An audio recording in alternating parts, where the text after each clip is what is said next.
Puji Tuhan, selamat pagi Bapak Ibu saudara kasih Tuhan. Selamat beribadah kembali di dalam nama Tuhan Yesus Kristus.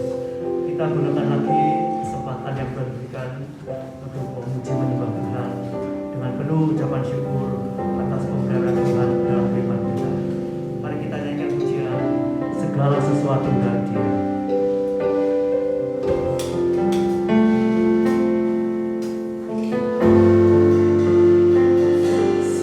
Segala sesuatu adalah dari Dia.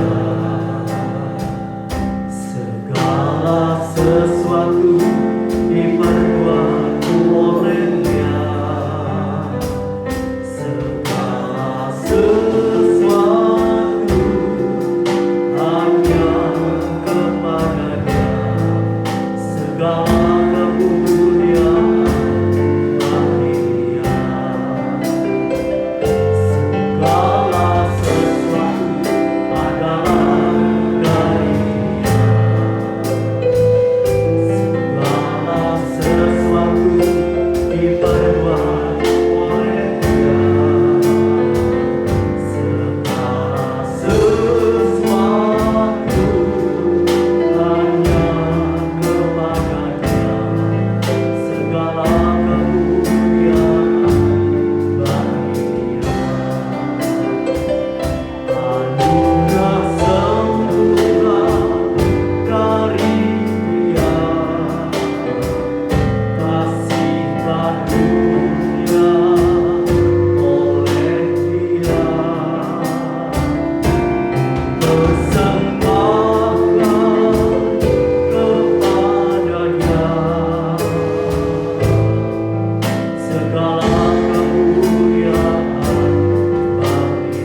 kesehatan, kesempatan untuk beribadah kepada Tuhan.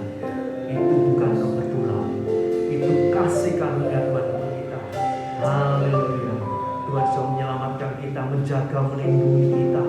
Haleluya. Sehingga kita bisa datang kepada Tuhan untuk mengucap syukur. Haleluya. Buat segala anugerah Tuhan, kasih karunia Tuhan. Haleluya. Semuanya hanya oleh karena kemurahan Tuhan. Segala sesuatu dari Dia, oleh Dia dan kepada Dia. Saudara yang kasih Tuhan, haleluya, kita lahir ke dunia ini tidak membawa apa-apa. Saat kita pulang nanti juga kita tidak membawa apa-apa. Haleluya. Semua berkat yang bisa kita nikmati itu hanya bergulir dari orang lain datang kepada kita. Kita memberi kepada orang lain, kembali lagi memutar kepada kita. Itu semua hanya oleh kasih karunia Tuhan. Itu pemberian Tuhan.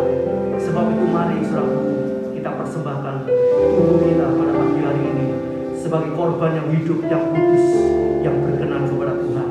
Sehingga kasih karunia-Nya senantiasa boleh dicurahkan dalam kehidupan kita sampai nanti Tuhan Yesus datang kembali. Haleluya, puji Tuhan. Mari saudara, kita bangkit berdiri bersama-sama. Kita nyanyikan pujian ini, kita hayati, kita sadari bahwa semuanya itu dari Dia. Oleh karena kasih kemurahan Tuhan, dan mari kita mempersembahkan seluruh hidup kita ini untuk Dia. Haleluya. Haleluya. Segala sesuatu adalah dari Dia. Amin. Amin. Segala sesuatu diperbuat oleh Dia. Segala sesuatu hanya kepada-Nya. Segala kemuliaan bagi Dia. Segala sesuatu adalah dari Dia. Segala sesuatu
memuji menyembah Engkau Tuhan, serta memuliakan nama-Mu, dan kami merindukan akan kebenaran firman-Mu. Terima kasih Tuhan, sucikan kami, kuduskan kami semua oleh darah-Mu. Ampuni dosa-dosa kami, kekurangan kesalahan kami, haleluya, dengan darah anak domba Allah, sehingga Engkau boleh melayakkan kami untuk memuji menyembah Engkau dalam roh dan kebenaran. Terima kasih Bapa, terima kasih Tuhan. Urapi tempat ini dengan urapan dari tempat yang maha tinggi. Urapi kami semua dengan Roh Kudus-Mu Tuhan. Jamah kami Tuhan, beri roh kebebasan untuk tubuh jiwa roh kami boleh layak di hadapan Tuhan, memuji membesarkan nama Tuhan. Terima kasih Bapa, terima kasih Tuhan. Urapi hamba pelayan yang bertugas pada pagi hari ini, dan urapan dari tempat yang maha tinggi, dan kuasa-Mu yang nyatakan dalam kehidupan kami, sehingga kami boleh mengalami kedamaian, ketenangan, kebebasan untuk memuji, membesarkan, memuliakan nama Engkau. Terima kasih Tuhan. Tolong saudara kami yang dalam perjalanan menuju ke tempat ini, Tuhan hentar dengan tangan kasih-Mu yang Kau tibakan di tempat ini untuk bersama-sama kami memuji, membesarkan, memuliakan nama Tuhan. Terima kasih Bapa. Kami serahkan ibadah ini dari awal sampai akhirnya dalam pimpinan Roh Kudus dan kuat kuasa Allah, di dalam nama Tuhan Yesus Kristus. Haleluya, puji Tuhan. Amin. Silakan duduk.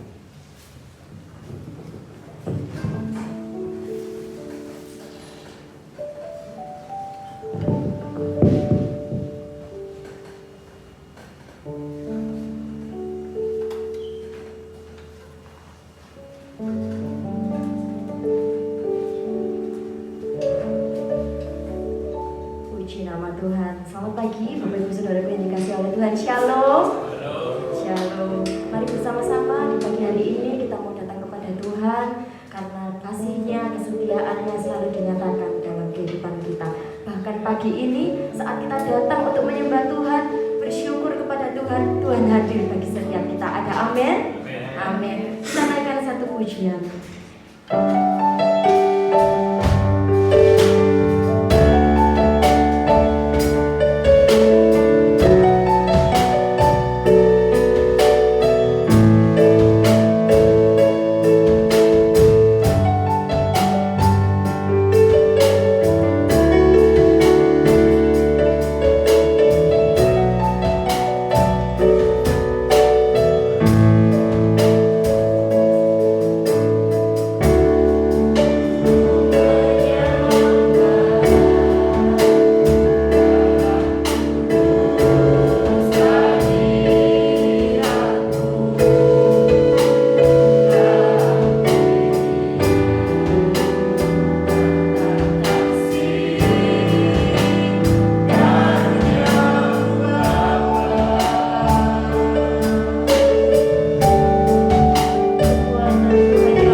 Tuhan Yesus adalah satu-satunya juru selamat kita yang hidup, saya yakin dan percaya Tuhan akan melawat setiap kita, akan mendengarkan segala pergumulan kita. Amin. Mari kita sambut Tuhan Yesus dengan sukacita. Saya undang Bapak Ibu untuk bangkit berdiri, kita naikkan satu pujian.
kalau Senin besok tidak terasa usia pernikahan saya sudah yang ke 1 tahun ya Bapak Ibu ya. Puji nama Tuhan, Tuhan selalu berikan yang terbaik, selalu sertai saya dan suami saya. Minta dukungan doanya, saya tahu ini masih seumur jagung ya, nanti ke belakangnya pasti ada banyak sekali pergumulan, tapi kami yakin dan percaya bersama Tuhan Yesus kita bisa melewati semua. Amin. Kita naikkan satu pujian, kita masuk dalam firman Tuhan.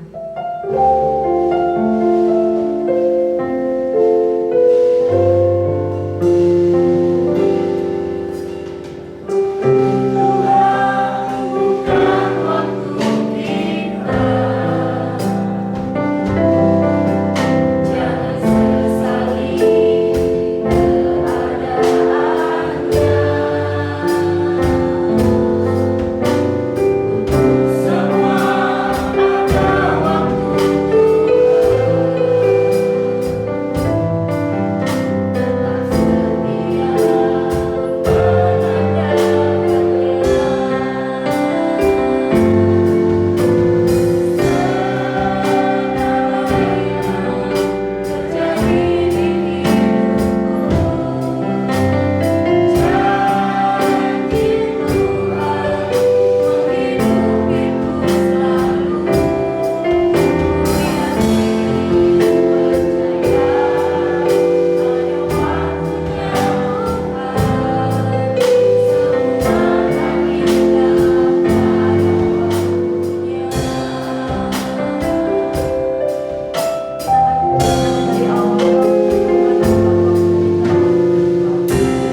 masuk dalam firman Tuhan, kita akan satukan hati kita untuk sama-sama berdoa. Tuhan, terima kasih ya Tuhan.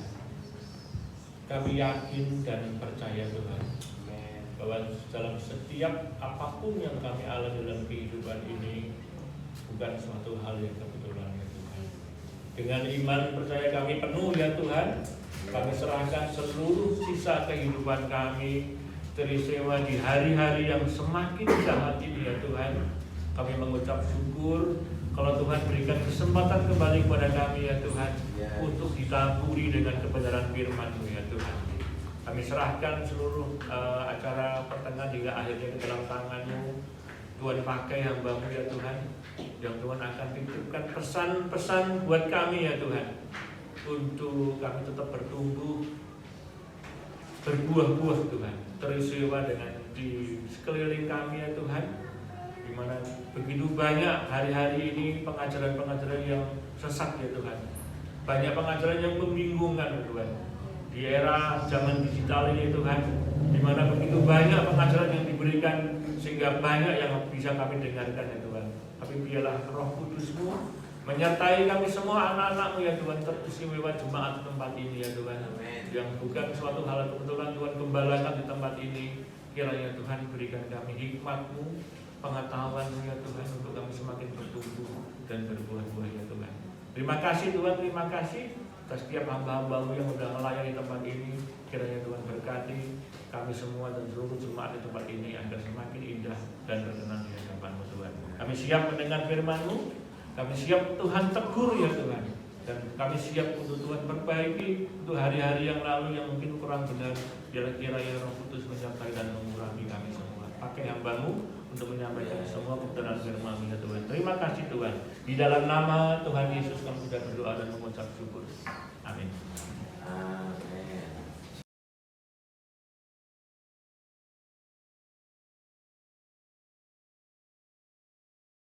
Puji Tuhan. Selamat pagi Bapak Ibu Saudara yang dikasihi Tuhan. Shalom.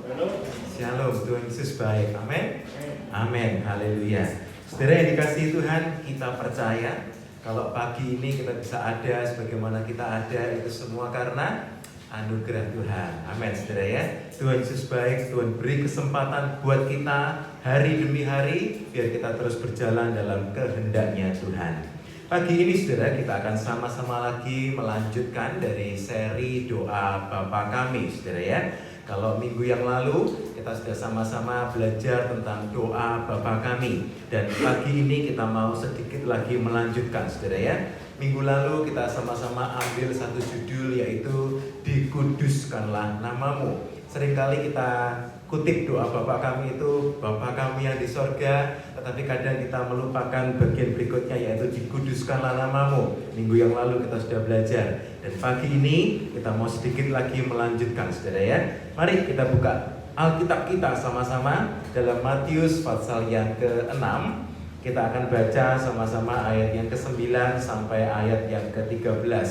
Ini tentang doa Bapa Kami. Satu doa yang indah yang mungkin sudah kita hafal di luar kepala saudara ya.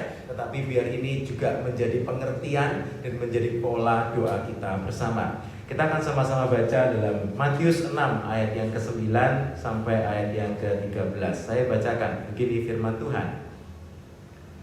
Karena itu berdoalah demikian, Bapa Kami yang di sorga, dikuduskanlah namamu. Datanglah kerajaan-Mu, jadilah kehendak-Mu di bumi seperti di sorga. Ayat 11.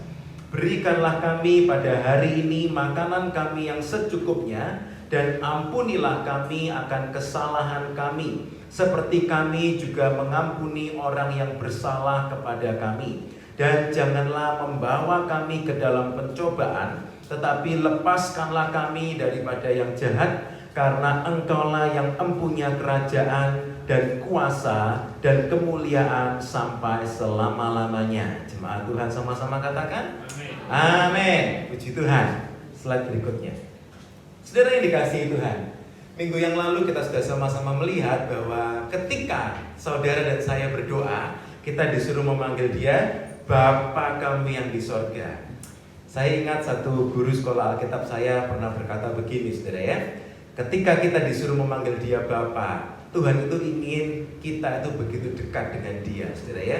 Ketika saudara berdoa, saudara pernah bayangkan nggak betapa Tuhan itu mengasihi kita? Waktu kita datang berdoa kepada Tuhan, kita tidak perlu memakai pakaian tertentu, dengan cara-cara tertentu, menghadap ke posisi tertentu, harus ada di tempat tertentu, tetapi kita bisa dimanapun juga, kapanpun juga, kita bisa panggil Dia Bapa kami yang di sorga. Ini satu doa yang menyapa, saudara ya, Bapa kami yang di sorga. Minggu lalu saya juga sudah sama-sama sampaikan, seringkali kata-kata ini juga menjadi satu ganjelan, saudara ya, satu batu sandungan. Karena seringkali Bapak itu di dunia, maksudnya Bapak di dunia tidak memberikan atau belum memberikan satu contoh yang baik, sehingga banyak orang berkata, aduh sulit rasanya panggil Bapak karena mungkin Bapak di dunia tidak memberikan contoh yang baik. Tetapi minggu yang lalu kita sudah sama-sama lihat dan kita sama-sama belajar, memang Bapak di dunia ini penuh keterbatasan, ada kelemahan. Sebagai seorang bapak, saya juga menyadari tidak mudah menjadi seorang bapak, saudara. Kadang saya juga mengecewakan hati anak-anak saya. Tetapi apapun keadaan bapak kita yang di dunia, Tuhan itu menunjukkan ini loh, Bapak yang di sorga itu seperti ini, Bapak yang mengasihi kita, Bapak yang mau begitu dekat dengan saudara dan saya, dan kita disuruh memanggil Dia Bapak. Dan slide berikutnya, ketika kita memanggil Dia Bapak, juga Bapak kami, artinya juga bukan Bapak saya saja, tetapi banyak orang yang akan dikumpulkan Tuhan sama-sama. Dan kemudian kita sudah disuruh mengatakan, dikuduskanlah namamu. Sedikit mengulangi yang minggu lalu, saudara ya. Slide berikutnya, apa sih maksudnya ketika kita disuruh berkata, dikuduskanlah namamu? Nama Tuhan memang selalu kudus, amin saudara. Apapun yang terjadi, nama Tuhan selalu kudus. Tetapi ketika doa Bapak kami ini mengajarkan kita berkata, dikuduskanlah namamu, itu berarti dari hidup kita, dari hati kita, dari mulut kita, apakah kita juga menguduskan Tuhan? Artinya jangan menyebut nama Tuhan sembarangan, selalu menghormati kekudusan Allah, selalu mengakui pengaturan Allah yang terbaik. Masih ingat saudara, minggu lalu kita baca sama-sama di kitab Pengkhotbah, seringkali kata-kata yang suka dikatakan orang di dunia ini yang mereka tidak sadar, mereka berkata, zaman dulu lebih enak dari zaman sekarang. Saudara ingat ayat itu dalam kitab Pengkhotbah minggu lalu? Ternyata Pengkhotbah berkata, kalau engkau berkata, mengapa zaman dulu lebih baik dari zaman sekarang? Pengkhotbah berkata apa? Engkau tidak menghormati Tuhan. Saudara, seringkali waktu kita bercakap-cakap dengan teman-teman kita, mungkin kadang-kadang kita juga mengucapkannya, iya ya, enak zaman dulu daripada zaman sekarang, enak zaman kumbien lah, mungkin seperti itu saudara ya. Ternyata apa kata Alkitab? Bukan dengan hikmat Tuhan engkau mengatakan itu. Artinya ketika kita berkata seperti itu tidak ada takut akan Tuhan. Keras sekali saudara. Tetapi ternyata ketika kita menguduskan nama Tuhan, kita mau selalu berkata, zaman dulu enak, zaman sekarang juga enak. Mengapa? Karena Tuhan ada beserta dengan kita. Jadi ketika kita selalu menguduskan nama Tuhan, dari mulut kita itu jangan pernah menuduh Allah, jangan pernah mengejek Allah. Haleluya. Dan satu hal saudara, yang minggu lalu belum sempat saya sampaikan, satu contoh saudara ya. Slide berikutnya. Nah, ini untuk merangkum yang minggu lalu. Ini gambar ketika Musa dengan tongkatnya dia memukul itu gunung batu itu saudara ya. Dan kemudian gara-gara ini, mungkin saudara ingat, Musa dan Harun tidak boleh masuk ke tanah perjanjian. Saudara, cuma gara-gara memukul gunung batu, tetapi tidak boleh masuk ke tanah perjanjian. Mungkin orang berkata, ya itu mungkin Musa emosi, mungkin Musa jengkel melihat orang-orang Israel yang keras hati. Tetapi coba perhatikan apa kata firman. Slide satu kali lagi. Nah, mungkin agak kecil tulisannya saudara ya. Dalam Bilangan 20 ayat yang ke-11, perhatikan apa kata-kata Tuhan saudara.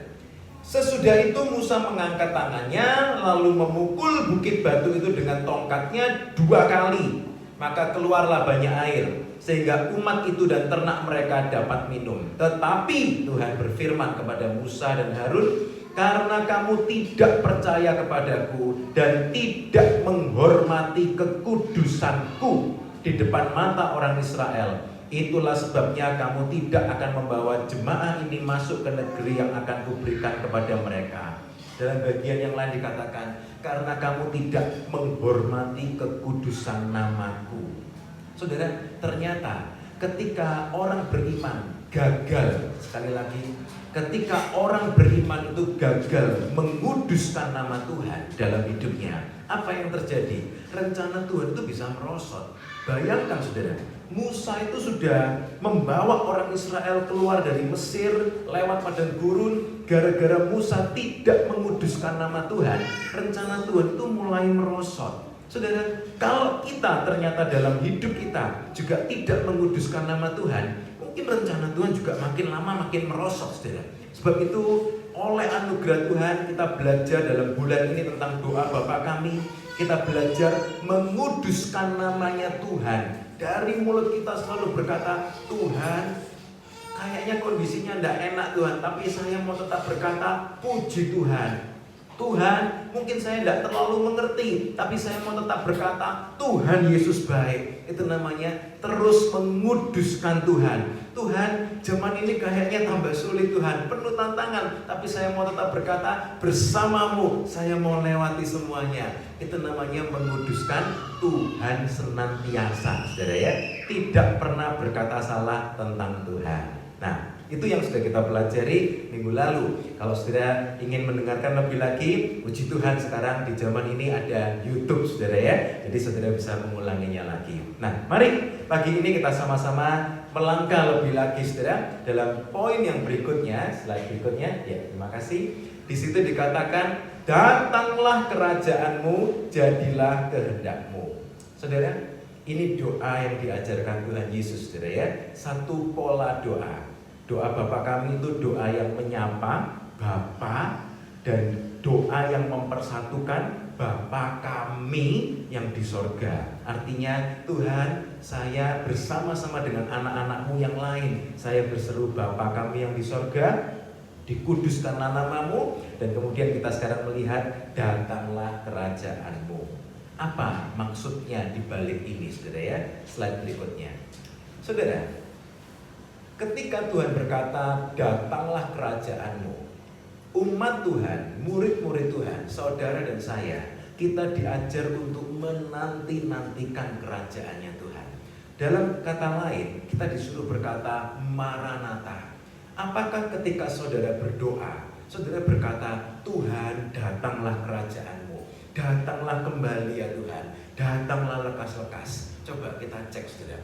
Kalau kita berdoa, doa kita dipenuhi dengan minta-minta, atau doa kita dipenuhi dengan keluhan, atau mungkin doa kita dipenuhi dengan seperti doa Bapa Kami ini, Bapa Kami yang di sorga, dikuduskanlah namamu. Banyak hal yang saya tidak mengerti Tuhan, tapi tetap namamu kudus, datanglah kerajaan-Mu Tuhan. Saudara perhatikan, doa Bapa Kami ini betul-betul kita diajari, fokus doa kita itu pada Tuhan. Bukan pada pergumulan kita, bukan pada masalah kita, tapi kita diajari untuk memfokuskan pikiran, hati, hidup kita pada kerajaannya Tuhan. Datanglah kerajaan-Mu, Maranatha. 1 Korintus 16 ayat 22 berkata begini, saudara.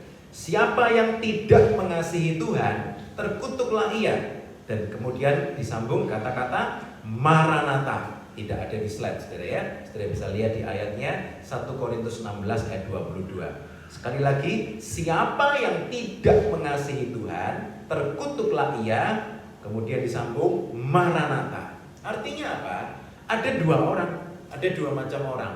Orang yang mengasihi Tuhan dan orang yang tidak mengasihi Tuhan. Yang tidak mengasihi Tuhan, terkutuklah ia. Tetapi orang yang mengasihi Tuhan akan berkata apa? Maranatha. Saudara, saya percaya kalau kita ada orang yang kita kasihi, suami mengasihi istri, istri mengasihi suami, orang tua mengasihi anak, anak mengasihi orang tua. Saya percaya ketika ada kasih Kristus itu, masing-masing anggota keluarga akan menantikan anggota keluarga yang lainnya dengan penuh kasih. Amin, saudara? Amin. Orang tua mungkin anaknya belum pulang ditunggu dengan penuh kasih, saudara ya. Suami menunggu istrinya, istri menunggu suaminya. Bukan kemudian ketika suaminya pulang, aduh kok kamu sudah pulang kerja, sana kerja lagi. Tentu bukan seperti itu, saudara ya. Kita tunggu, kita kasihi. Siapa yang mengasihi Tuhan, orang itu akan menantikan Tuhan. Sebab itu doa Bapa kami ini doa orang yang cinta Tuhan. Karena kita cinta Tuhan, kita berkata, Tuhan, datanglah lekas-lekas, datanglah kerajaanmu. Jadi maksudnya, datanglah Tuhan Engkau dengan segala sistem, segala kekuasaanmu, segala pengaturanmu yang sempurna. Datanglah kerajaanmu. Oh haleluya. Saudara, Indonesia bukan negara kerajaan, saudara ya. Australia juga bukan negara kerajaan. Tetapi Australia itu agak unik, saudara ya, karena Australia itu tetap terhubung dengan kerajaan Inggris, saudara. Nah, ini mungkin agak membingungkan, sampai hari ini saya juga bingung karena ada namanya kerajaan Inggris, ada negara Inggris, saudara ya. Jadi Raja Inggris yang sekarang Raja Charles itu tidak mengepalai negara Inggris, saudara. Negara Inggris punya Perdana Menteri sendiri. Sampai hari ini saya juga bingung, saudara ya. Tetapi yang saya bisa perhatikan, saudara, ketika kerajaan itu bertitah, saudara ya. Ketika kerajaan itu bertitah, saudara bisa perhatikan, mungkin saudara ingat Ratu Elizabeth dulu, sekarang Raja Charles. Ketika raja itu bertitah, saudara, itu semua anggota kerajaan itu mendengarkan semua, saudara ya, mendengarkan semua. Dan mereka taat, saudara, mereka taat. Mereka menanti-nantikan kapan Ratu Elizabeth dulu ya datang ke Australia, ada foto-fotonya, semua tempat dipersiapkan dengan baik, saudara. Ada satu tempat wisata, tempat parkirnya, ada satu podium besar untuk melihat gunung, itu dikatakan ini podiumnya dipersiapkan buat Ratu Elizabeth. Jadi ternyata ketika rajanya datang, ratunya datang, itu semua dipersiapkan, saudara ya, semua dipersiapkan. Jalan-jalan itu dirapikan semua. Karena apa? Ratunya waktu itu datang ke Australia, mau lewat di satu jalan itu dibersihkan semua, saudara ya. Hal-hal yang merasa tidak patut itu ditutupi semua, saudara. Karena apa? Mereka tidak mau ratunya itu melihat sesuatu yang kurang bersih, kurang pantas. Sampai seperti itu, saudara ya. Ketika orang berkata, datanglah kerajaanmu. Jadi mereka itu betul-betul mempersiapkannya. Berbulan-bulan sebelumnya itu dipersiapkan semua. Luar biasa, saudara ya. Lebih daripada mempersiapkan Perdana Menterinya. Kalau di Australia Perdana Menteri datang itu biasa, saudara ya, tidak terlalu diistimewakan. Tetapi kalau raja datang, ratu datang, itu semuanya dipersiapkan dengan begitu baik. Saudara yang dikasihi Tuhan, kalau kita juga dalam doa Bapa kami kita berkata, datanglah kerajaanmu. Saya jadi belajar, saudara ya, apakah kita betul-betul mempersiapkan kedatangannya Tuhan itu sampai seperti itu. Kita menghormati kekudusannya Tuhan, kita merindukan Tuhan, kita rindu Tuhan, datanglah kerajaanmu. Kalau raja itu datang, apa hal-hal yang kurang pantas yang kira-kira raja itu tidak berkenan, itu harus dibereskan semua, saudara. Jadi doa Bapa kami ini adalah juga doa pemberesan, karena kita menantikan kerajaan Tuhan. Tuhan bertahta dalam hidup kita. Bahkan firman berkata, orang yang cinta Tuhan, orang itu juga akan menantikan dan mempercepat kedatangan Tuhan. 2 Petrus 3 ayat 12. Orang yang cinta Tuhan, dia akan berkata, Tuhan, kapan Engkau datang? Datanglah kerajaanmu. Dan kita juga terus diajari untuk terus berjaga-jaga, saudara ya, berjaga-jaga. Dunia ini makin hari makin seperti Sodom dan Gomora, saudara ya, sangat mengerikan, semakin mengerikan. Seringkali satu hal yang suka ditanya kalau kami datang dari Australia ke Indonesia adalah kapan datang, kapan pulang, saudara ya, kapan datang, kapan pulang. Lalu kemudian pertanyaan yang lain adalah bagaimana LGBT di sana, saudara ya. Saya suka bergurau sama istri saya, seakan-akan kita ini keluar dari Sodom dan Gomora, begitu, saudara ya. Sehingga selalu ditanyanya bagaimana LGBT di sana. Selalu saya jawab, ngeri dan semakin mengerikan, saudara ya. Mengerikan dan semakin mengerikan. Saudara bantu doa, karena mulai 2 minggu yang lalu kami di sana belum ada gedung gereja, saudara ya. Kami memakai sekolah dasar negeri, sekolah negeri gitu, untuk aulanya dipakai buat ibadah. Nah, mulai 2 minggu yang lalu di aula itu ada satu figura, tulisannya itu everyone is welcome, saudara. Artinya semua orang disambut di sini. Nah, kalau kita mungkin di negara ini melihat kata-kata seperti itu, ya nggak apa-apa kan, ya memang betul sudah, gereja juga menyambut semua orang, sekolah menyambut semua orang. Tetapi kalau di negara sana, tiap kali ada tulisan everyone is welcome, setiap orang itu disambut, bawahnya itu ada gambarnya, logonya. Saudara ngerti ya? Logonya apa? Logonya pelangi itu, saudara, pelanginya LGBT. Jadi maksudnya sekolah itu mulai menyambut LGBT dan itu ada figuranya besar. Kami sebagai tim penggembalaan sedih, saudara ya. Orang ke gereja lihat tulisannya itu, saudara, everyone is welcome, lalu ada gambarnya seperti itu. Saya jelaskan kepada jemaat, tulisan yang di atas kita semua setuju. Amin saudara, amin saudara ya. Mengapa? Gereja memang menyambut setiap orang. Pemungut cukai saja disambut sama Tuhan Yesus, saudara. Gereja menyambut setiap orang. Tetapi gambar logo di bawahnya itu kita tidak setuju. Karena apa? Kita menyambut setiap orang dengan kasih Kristus, dengan caranya Kristus, dengan kabar baiknya Kristus. Artinya apa? Pendosa disambut dan pendosa diampuni supaya pendosanya bertobat. Amin saudara. Tetapi tulisan itu everyone is welcome, artinya tolong sambut kami, jangan ubah kami, jangan utak-atik kami tetap mau hidup seperti ini. Nah, itu yang kita nggak setuju, saudara ya. Puji Tuhannya, saudara, figura yang besar itu nggak dipaku, saudara. Jadi apa yang terjadi? Kami tim penggembalaan akhirnya, aduh kok ada poster seperti ini ya. Akhirnya figuranya yang besar itu dibalik, saudara ya, dibalik. Dan kemudian saya kasih pesan kepada teman-teman.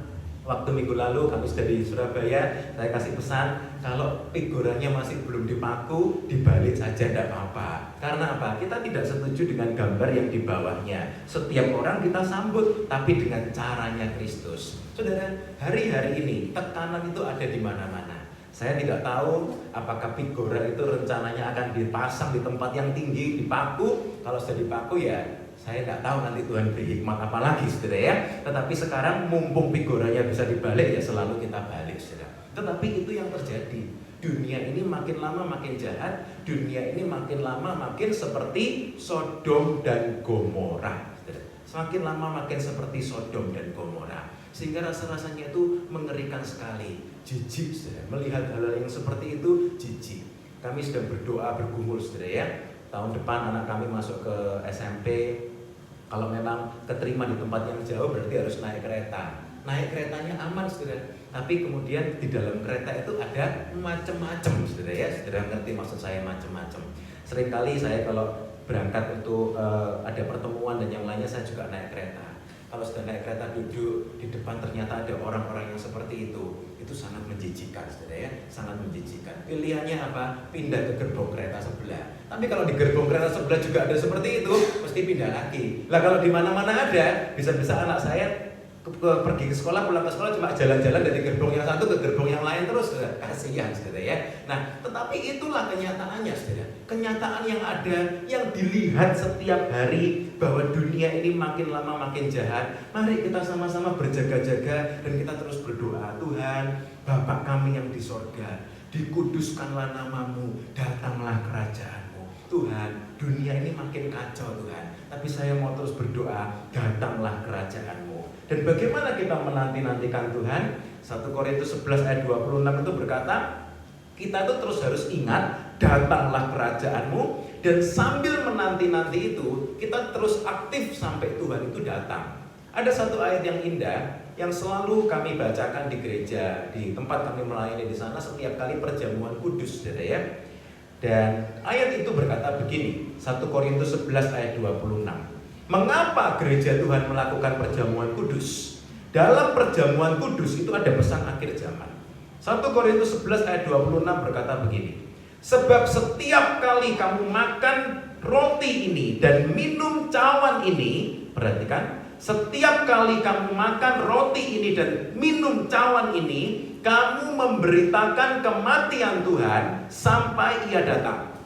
Luar biasa, saudara. Jadi perjamuan kudus itu bukan sekedar tradisi gereja. Ya pokoknya makan, kecil, minum, ya kemudian itu berkat, itu ada mujizat dan yang lainnya. Bukan hanya sekedar itu, saudara. Perjamuan itu adalah pesan penginjilan. Ketika kita makan dan minum perjamuan, berarti 1 Korintus 11 ayat 26 berkata, kamu memberitakan kematian Tuhan. Sampai kapan? Sampai Ia datang. Dalam perjamuan ada pesan akhir zaman. Artinya kita terus aktif. Setiap kali kita minum perjamuan, kita periksa diri, kita bersekutu dengan Tuhan, kita terima berkat Tuhan, dan kita ingat, Tuhan, Engkau di dalamku, aku di dalammu, aku siap memberitakan kabar baik dari Tuhan, kabar keselamatan itu sampai kapan? Sampai Tuhan datang kembali. Luar biasa, saudara ya. Sebab itu setiap kali perjamuan, mari kita ingat pesan-pesan itu, saudara. Jadi ketika kita menantikan Tuhan, itu bukan menantikan dengan pasif, tapi kita terus aktif sampai Tuhan datang. Kapanpun saudara bisa bersaksi, bersaksilah, ceritalah bagaimana Tuhan menolong saudara. Karena apa? Kita mau mempersiapkan kedatangan kerajaannya Tuhan itu. Seperti di negara-negara yang menyambut ratu atau raja Inggris, saudara. Semua dikasih tahu. Kenapa kok kamu siap-siap? Kenapa kok kamu bersih-bersih jalan? Raja mau datang. Raja mau datang, ratunya mau datang, semua dipersiapkan. Haleluya. Saudara, mari kita punya satu sikap hidup yang menantikan kerajaan Tuhan, dan kita mau berkata, datanglah kerajaanmu. Poin yang terakhir, saudara, yang akan kita lihat pagi ini, selain dikatakan datanglah kerajaanmu, ya, slide berikutnya ini mengatakan Tuhan juga mengajari saudara dan saya untuk berkata, jadilah kehendakmu. Haleluya. Saudara, ini pola doa Bapak kami, saudara ya. Loh, kapan mintanya, kapan kita menyampaikan kerinduan atau kebutuhan kita? Nanti, saudara, minggu depan kita akan sama-sama belajar. Tapi sampai di poin yang ini, doa Bapak kami ini seakan-akan kita tuh diajari untuk selalu mengingat dan mengatakan prinsip-prinsipnya Tuhan dulu. Bapa kami yang di sorga, dikuduskanlah namamu Tuhan, datanglah kerajaanmu, jadilah kehendakmu. Haleluya. Jadi sebelum Tuhan mengajari umatnya itu menyampaikan permintaannya, Tuhan mengajari dulu umatnya untuk berkata apa? Jadilah kehendakmu. Loh, apa tidak boleh kita menyampaikan permintaan kita? Boleh. Silakan, saudara. Saudara punya pergumulan apa? Saudara punya kebutuhan apa? Saudara punya permintaan apa? Sampaikan kepada Tuhan. Tetapi sebelum saudara menyampaikan, ternyata saudara harus berkata, jadilah kehendakmu. Amin, saudara. Seringkali kadang-kadang kita mintanya banyak sekali, lalu di bagian akhir kita berkata, ya Tuhan, jadilah kehendakmu. Tetapi saat saya mempersiapkan ini, saya juga belajar, iya ya, ternyata doa Bapak kami itu mengajarkan kita berkata dulu, Tuhan, datanglah kerajaanmu, jadilah kehendakmu. Di bumi seperti di sorga. Baru kemudian saudara mau minta, silahkan, berikanlah kami rezeki pada hari ini. Tapi ingat, sebelumnya kita sudah berkata apa? Jadilah kehendakmu. Apa sebetulnya arti kata-kata jadilah kehendakmu ini, saudara? Yang pertama, saudara, kita tahu kita semua itu punya keinginan atau kehendak bebas, saudara ya, kehendak pribadi. Free will, seringkali dikatakan seperti itu. Tetapi ketika kita berdoa Bapa kami, atau dalam doa Bapa kami ini, kita diajarkan untuk menaklukkan kehendak pribadi. Tuhan, menurut saya baiknya itu begini, menurut saya baiknya begitu. Tetapi ketika kita belajar di doa Bapa kami, kita diajarkan untuk menaklukkan kehendak pribadi. Mengapa? Karena kita tahu Bapak kita yang di sorga itu punya pengaturan yang jauh lebih sempurna daripada apa yang bisa kita kerjakan, saudara. Sebab itu Tuhan Yesus mengajari taklukkan kehendak pribadi kita di bawah tangannya Tuhan. Matius 26 ayat 39. Detik-detik terakhir sebelum Tuhan Yesus naik di atas salib, Tuhan juga berkata, Tuhan, kalau boleh lalukanlah cawan ini, tetapi bukan kehendakku yang jadi, tetapi kehendakmu yang jadi. Saudara, seringkali dalam menghadapi kehidupan kondisi ini, saudara, kita punya banyak keinginan atau kita punya banyak pemikiran. Tapi mari kita sama-sama belajar menaklukkan kehendak pribadi kita. Dan itu berarti apa? Mencari kesukaannya Allah. Coba kita sama-sama baca, buka. Tidak ada ayatnya di depan, saudara ya. Dalam Galatia 1 ayat yang ke-10. Di sana dikatakan begini, saudara. Ini yang dikatakan Paulus. Jadi bagaimana sekarang? Adakah ku cari kesukaan manusia atau kesukaan Allah? ayat ini keras sekali saudara ya. Paulus berkata, adakah ku cari kesukaan manusia atau kesukaan Allah? Siapa manusia yang tidak mau mencari kesukaan dirinya sendiri? Semua orang saudara ya. Semua orang cari kesukaan dirinya, semua orang cari apa yang nyaman buat dirinya. Kalau bisa kita cari tempat yang paling nyaman. Mungkin kita pergi ke satu tempat mau cari parkir, kita cari tempat parkir yang paling nyaman. Kita mau belanja pun kita memilih tempat yang paling nyaman. Kita mau berlibur kita cari tempat yang paling nyaman. Itu memang natural kita saudara ya. Keinginan manusia mencari apa yang paling menyukakan buat diri kita. Tetapi apa kata Paulus? Adakah ku cari kesukaan manusia atau kesukaan Allah? Ini adalah orang beriman saudara. Karena kita percaya Allah itu yang maha kuasa, kita mau fokus pada Allah. Dikatakan berikutnya, adakah ku coba berkenan kepada manusia? Sekiranya aku masih mau mencoba berkenan kepada manusia, maka aku bukanlah hamba Kristus. Perhatikan kata Paulus, begitu keras gitu ya. Kita mau mencari kesukaannya Allah. Jadi ketika kita berdoa, Bapa kami yang di sorga, dikuduskanlah namamu, datanglah kerajaanmu, jadilah kehendakmu. Seakan-akan kita berkata, Tuhan, apa yang menjadi kesukaanmu Tuhan? Itu yang mau saya lakukan. Luar biasa saudara ya. Berikutnya dikatakan ketika kita berkata jadilah kehendakmu, itu seperti Daud juga. Daud berkata, Bapa itu gembalaku, tak akan kekurangan aku. Dalam terjemahan yang lain dikatakan, Tuhan adalah gembalaku, aku tidak ingin apa-apa lagi. Biar yang jadi itu kehendaknya Tuhan. Haleluya. Saudara, domba itu kalau sudah digembalakan, dombanya itu pasrah sama gembalanya.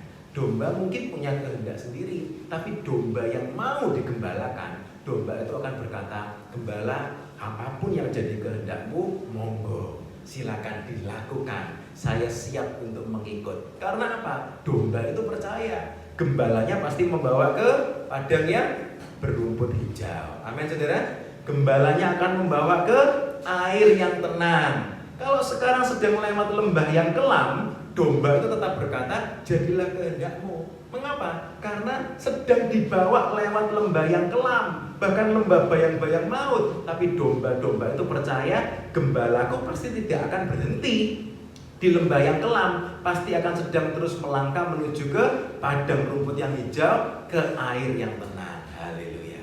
Sebab itu kita bisa berkata, Tuhan jadilah kehendakmu. Karena kita percaya kehendak Tuhan itu yang terbaik buat kita. Nah, ada satu hal yang saya pelajari saudara.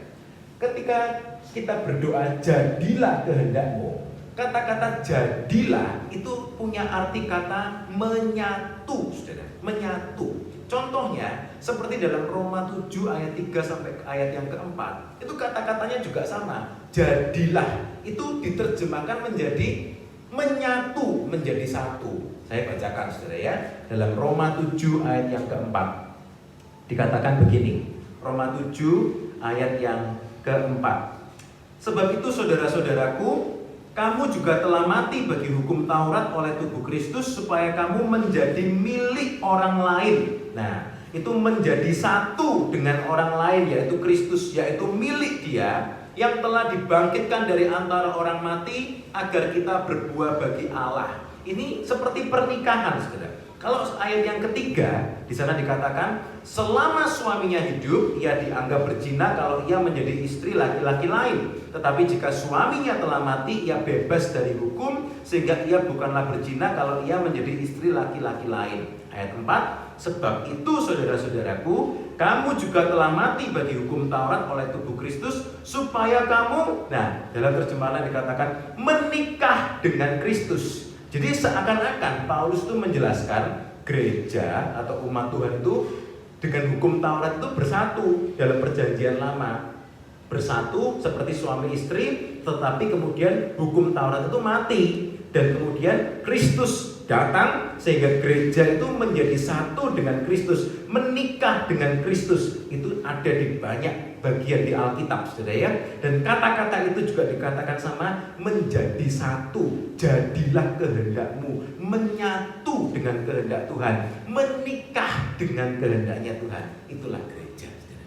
Jadi definisinya gereja itu apa? Gereja itu adalah sekumpulan orang yang dipanggil keluar dari dunia ini masuk ke rencananya Allah. Gereja itu juga adalah menyatu dengan mempelai pria, yaitu Kristus. Berarti juga gereja itu menyatu dengan kehendaknya Kristus. Jadi gereja adalah kumpulan orang-orang percaya yang melakukan kehendaknya Bapa, bukan kehendak kita sendiri. Saudara, bagaimana sih melakukan kehendak Bapa itu? Nah, ini saudara, sebagai penutup saudara ya.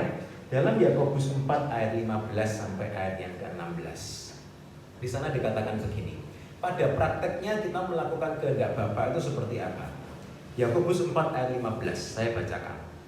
Sebenarnya kamu harus berkata, jika Tuhan menghendakinya, kami akan hidup dan berbuat ini dan itu. Tetapi sekarang kamu memegahkan diri dalam congkakmu dan semua kemegahan yang demikian adalah salah. Saudara, sebagai umat Tuhan, kita harus selalu mengakui Tuhan dalam perencanaan kita.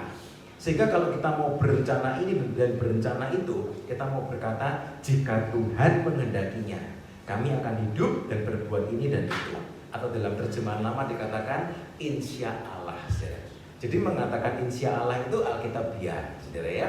Yakobus 4 ayat yang ke-15. Artinya kalau Tuhan kehendaki, saya akan melakukan ini, saya akan melakukan itu. Kalau ternyata gagal, orang itu tidak akan kecewa, saudara. Mengapa? Karena dia tahu berarti Tuhan punya rencana yang lebih baik lagi. Tetapi kalau kita bersikeras dengan kehendak kita, misalnya kita berkata, saya mau buka usaha ini, saya mau kerjakan ini, saya mau lakukan ini, dan kemudian ternyata gagal, orang itu bisa terpuruk, saudara.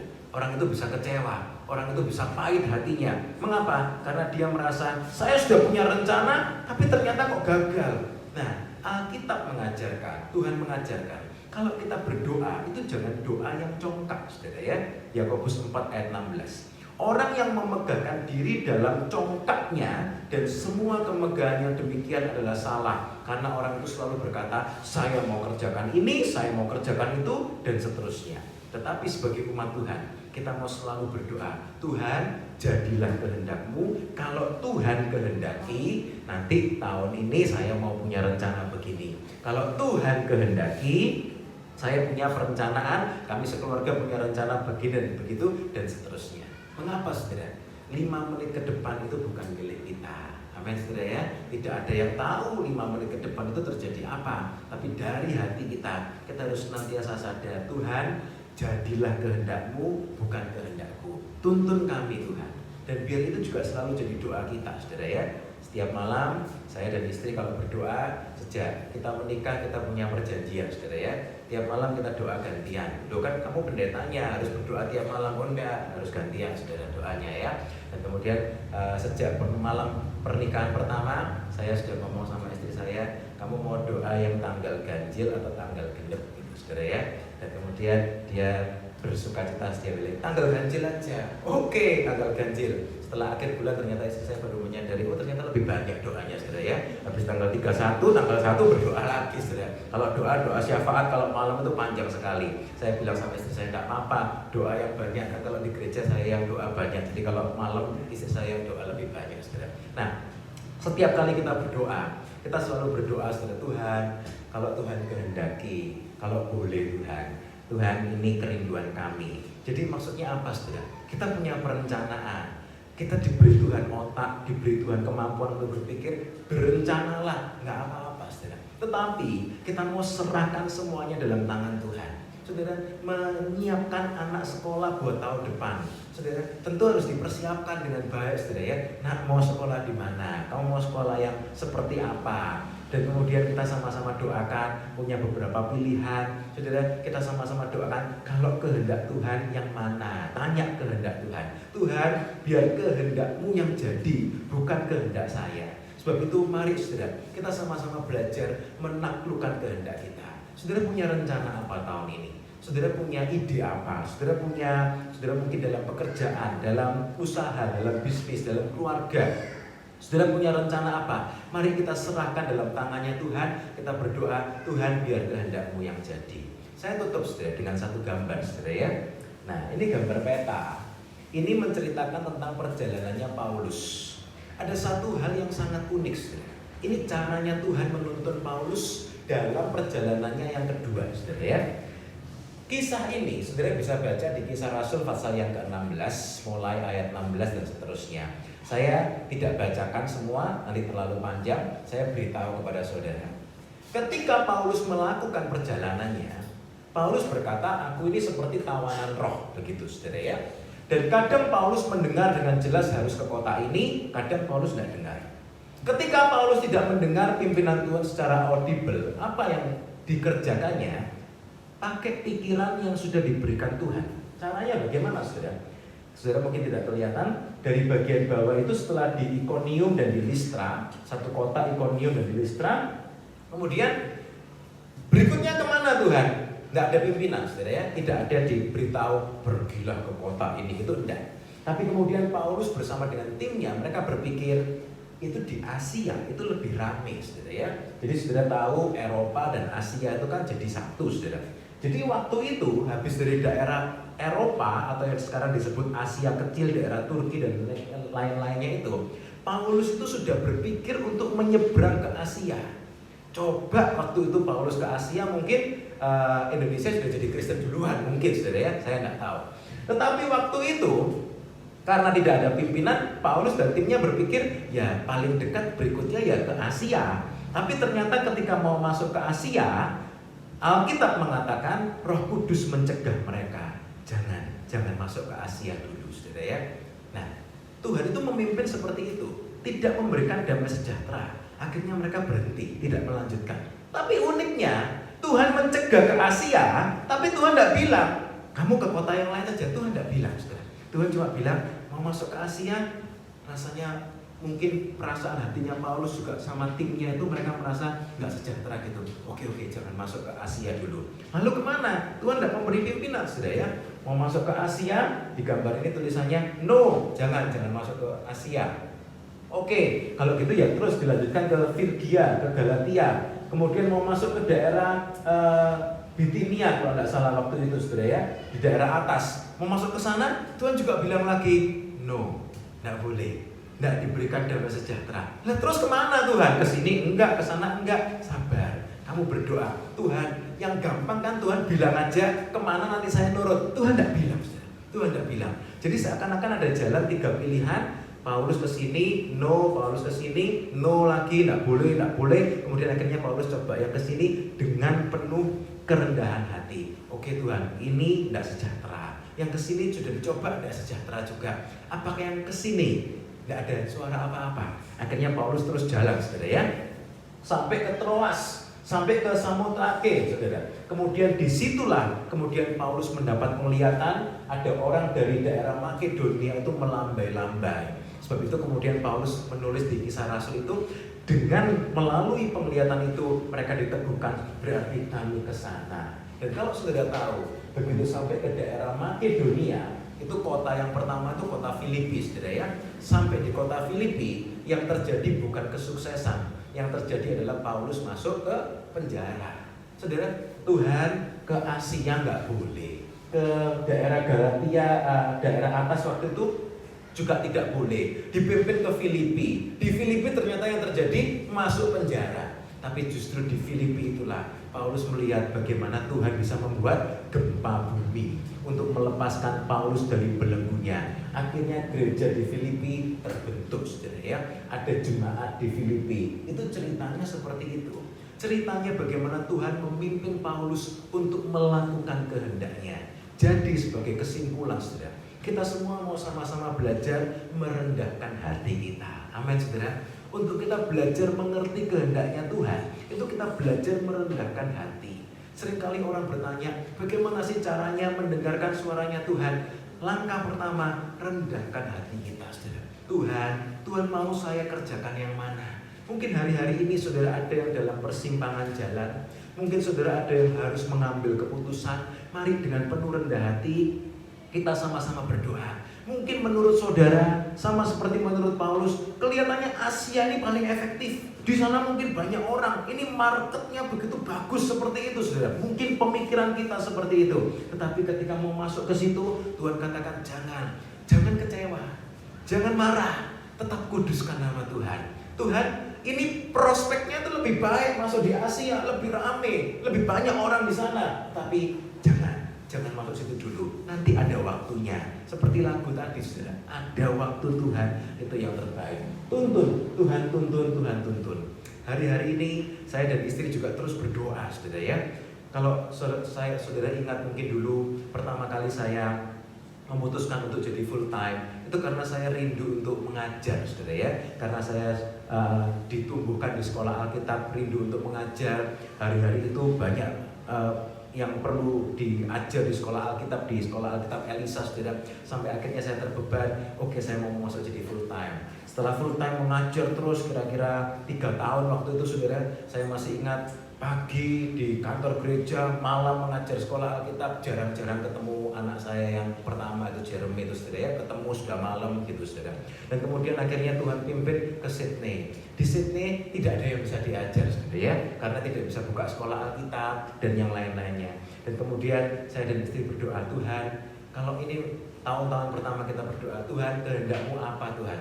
Kalau kita harus kembali ke Surabaya, kita siap Tuhan. Meskipun orang banyak berkata, ya enak di Sydney toh. Tapi hari-hari itu kita berdoa, jadilah kehendak-Mu, jadilah kehendak-Mu. Dan mungkin kalau saudara ingat ceritanya, selalu sampai menit-menit terakhir, tiba-tiba hari-hari terakhir dapat visa lagi, akhirnya bisa tinggal di sana. Dan kalau kami sekeluarga merenungkan, kami sangat mengucap syukur. Karena setelah kami dapat visa untuk bisa tinggal permanen di sana, sampai hari ini itu peraturannya belum bisa balik seperti itu lagi, saudara ya. Jadi sekarang peraturannya begitu sulit. Banyak teman-teman pendeta yang lain yang juga diutus dari Indonesia, dari sinode-sinode lain, mereka kesulitan visa, saudara ya. Kalau mereka tanya kepada keluarga kami, kamu masuk dulu tahun berapa? Kita urus semuanya tahun 2015, 2016 akhir kita urus kalau nggak salah, saudara ya. Kamu kena peraturan itu enggak? Kita selalu berkata, tepat beberapa hari sebelum peraturan itu berubah, kami diterima. Wah, luar biasa. Tapi kami setiap kali kami menyebutkan itu, kami selalu berpikir, Tuhan, jadilah kehendak-Mu, jadilah kehendak-Mu. Saudara, kita mungkin tidak mengerti kehendak Tuhan bagaimana. Tantangan pelayanan di sana sangat sulit, saudara, sangat sulit. Sehingga setiap kali di Indonesia pelayanan di sini, kami jauh lebih bisa melihat Tuhan di sini tantangannya lebih tidak sesulit di sana. Kalau pelayanan di Indonesia, di Surabaya mungkin lebih menyenangkan buat kami, saudara ya. Tetapi Tuhan mungkin punya rencana yang lain. Kembali ke sana, kembali ke sana. Setiap kali kita naik pesawat kembali ke sana, saya selalu gandeng tangan istri saya, siap perang lagi. Seakan-akan kita kembali ke medan perang. Itu perangnya begitu sulit, musuhnya begitu, saudara ya.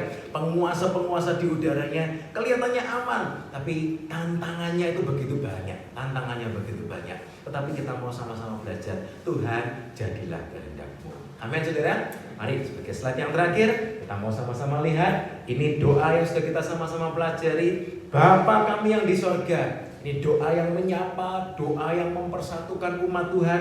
Dikuduskanlah nama-Mu. Ini doa yang mengajarkan kita terus takut akan Tuhan. Biar perkataan kita selalu betul, kudus di hadapan Tuhan.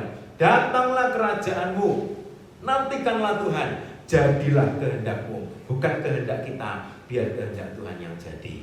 Amin. Mari kita sama-sama tundukkan kepala. Kita nyanyikan satu lagu untuk menyimpulkan ini semua. Kerajaan-Mu datanglah, kehendak-Mu jadilah di bumi seperti di sorga. Kalau ada saudara yang sedang dalam pergumulan hari-hari ini, saya undang saudara sama-sama berdoa. Kita nyanyikan lagu ini dengan penuh iman. Mungkin saudara punya kehendak, saudara punya pemikiran, tapi pagi ini kita mau serahkan di bawah kakinya Tuhan. Tuhan, biar kehendak-Mu yang jadi, Tuhan. Haleluya. Mari kita sama-sama bangkit berdiri, saudara. Kita akhiri ibadah pagi ini dengan penuh ucapan syukur. Kita sama-sama nyanyikan dengan penuh iman. Terima kasih Tuhan. Haleluya, haleluya. Bukan kehendak kami Tuhan, biar kehendak-Mu yang jadi. Haleluya. Terima kasih Tuhan. Kerajaan-Mu datanglah, kehendak-Mu jadilah. Kerajaan-Mu datanglah, kehendak-Mu jadilah di bumi seperti di surga. Kerajaan-Mu Tuhan,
mata kita.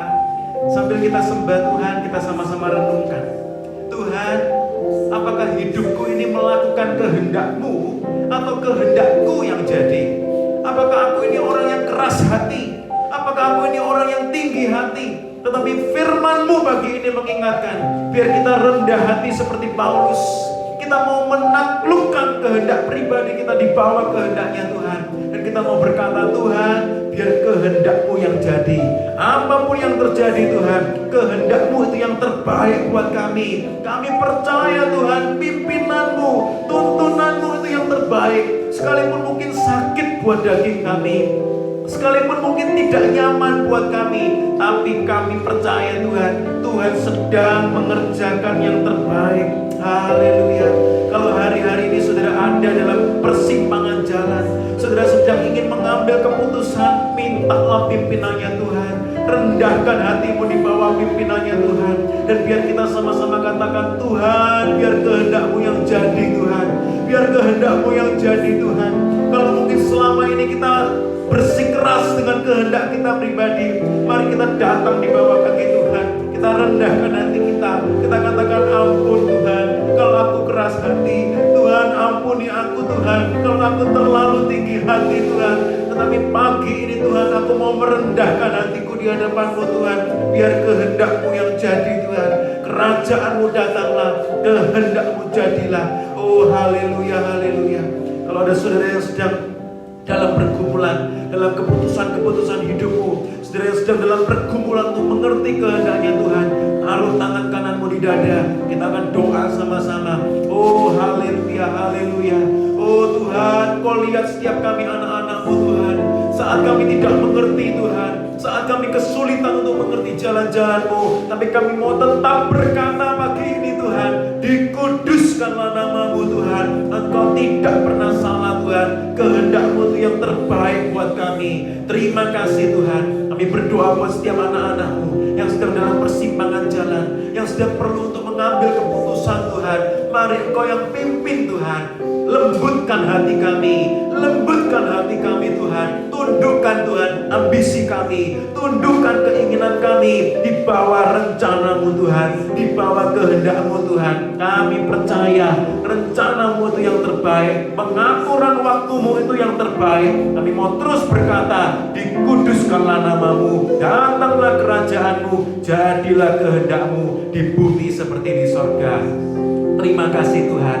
Kami lagi berdoa buat saudara-saudara ini Tuhan, buat setiap anak-anak-Mu ini Tuhan. Kuatkan mereka senantiasa Tuhan dalam pengharapan saat mereka menanti-nantikan Engkau. Apapun yang jadi pergumulan, apapun yang menjadi perencanaan mereka, ajari kami untuk menaklukkan itu semua di bawah kehendak-Mu. Karena kami percaya pengaturan-Mu itu yang sempurna di dalam nama Tuhan Yesus. Terima kasih Tuhan, terima kasih. Kami mengucap syukur Tuhan buat setiap kebenaran firman yang sudah kami renungkan, yang sudah kami baca, yang sudah kami dengarkan pagi ini Tuhan. Kami percaya bukan kebetulan Tuhan kalau pagi ini kami bisa sama-sama berkumpul bersatu lagi menyembah, memuji Engkau, merenungkan firman-Mu. Kami berdoa, meteraikanlah ya Tuhan kebenaran firman-Mu dalam setiap hati kami. Mari Tuhan, Engkau yang terus berbicara buat setiap kami. Roh Kudus, Engkau yang terus mengajari kami. Roh Kudus, Engkau yang terus mengingatkan kami di dalam nama Tuhan Yesus. Terima kasih Tuhan, terima kasih. Kami serahkan Tuhan setiap jemaat-Mu dalam tangan-Mu. Kami siap Tuhan untuk diutus kembali ke komunitas kami masing-masing, ke keluarga kami masing-masing. Kami siap untuk diutus menjadi garam yang asin, menjadi pelita yang terus bersinar menyala, menjadi saksi-Mu dimanapun kami berada. Kami siap untuk diutus untuk melakukan kehendak-Mu. Terima kasih Tuhan. Kami juga terus berdoa buat gereja-Mu di tempat ini Tuhan. Tuhan yang mau terus pakai GPPS Tropodo Tuhan, untuk boleh terus jadi berkat, menjadi lampu mercusuar Tuhan di Tropodo ini Tuhan dan sekitarnya, menjadi berkat buat setiap orang-orang yang Tuhan kirimkan, yang Tuhan sudah taruh untuk sama-sama ditanamkan Tuhan di gereja-Mu ini Tuhan. Dan seberapa banyak orang yang akan Tuhan kirimkan di hari-hari yang ke depan Tuhan. Kami terus berdoa biar gereja-Mu, biar kami semua umat-Mu Tuhan terus jadi berkat dimanapun kami berada.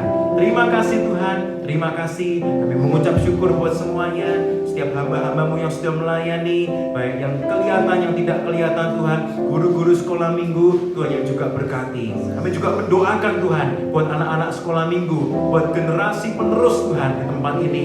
Tuhan yang juga terus tolong berkati, persiapkan mereka, biar mereka terus bertumbuh dalam takut akan Tuhan. Sekalipun dunia makin jahat, tapi kami berdoa Tuhan, jagai anak-anak kami, jagai generasi penerus ini Tuhan, biar mereka terus hidup dalam takut akan Engkau. Terima kasih Tuhan, terima kasih. Kami mengucap syukur. Kami akhiri ibadah kami pagi ini Tuhan. Kami mengucap syukur buat semuanya, juga setiap persembahan, setiap perpuluhan yang akan dikembalikan. Tuhan yang berkati kembali setiap anak-anak-Mu Tuhan. Tuhan yang berkati berlipat kali ganda, memberi dengan penuh sukacita. Terima kasih Tuhan buat semuanya. Kami mengucap syukur. Kami serahkan semuanya dalam tangan-Mu Tuhan. Dan pada akhirnya kami berdoa ya Tuhan, biarlah berkat dan kasih dari Allah Bapa, anugerah dari Tuhan Yesus Kristus, dan persekutuan di dalam Roh Kudus tercurah melimpah dalam setiap hidup kami semua, hari demi hari, langkah demi langkah. Kami terus berjalan di dalam pimpinan Roh Kudus sampai Tuhan Yesus datang kembali menjemput kami di awan-awan. Terima kasih Tuhan. Kami terima semua berkat-Mu ini hanya di dalam nama Tuhan Yesus Kristus. Kami sudah berdoa dan mengucap syukur. Haleluya. Amin. Terima kasih terima kasih Yesus.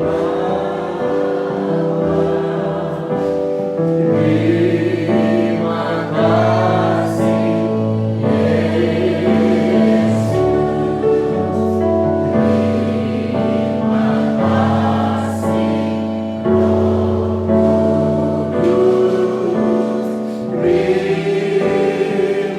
kasih Roh Kudus. Terima kasih. Silakan duduk saudaraku.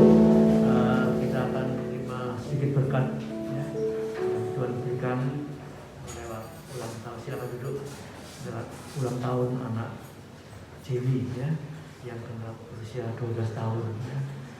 Kita akan berdoa bersama-sama untuk Gideon yang tanggal 8 kemarin ulang tahun juga umur 40, dan Jamie tanggal 12 kemarin umur 12 tahun ya. Kita tundukkan kepala kita. Bapa di sorga, terima kasih Tuhan. Engkau berikan tambahan usia untuk anak dan cucu kami. Haleluya.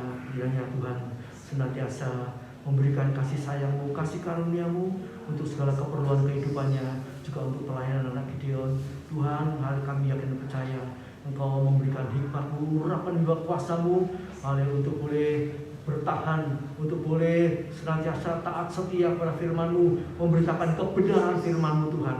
Engkau jaga, Engkau sertai, Engkau lindungi, Engkau cukupi segala kebutuhan jasmani dan rohani mereka. Terima kasih Bapa, terima kasih Tuhan. Kami bersyukur, berterima kasih buat segala kebaikan Tuhan. Kami serahkan segala rencana kehendak Tuhan dalam kehidupan anak Gideon beserta keluarga. Biarlah kehendak-Mu yang jadi. Terpujilah nama Tuhan. Di dalam nama Tuhan Yesus Kristus kami berdoa dan mengucap syukur. Haleluya, puji Tuhan. Amin.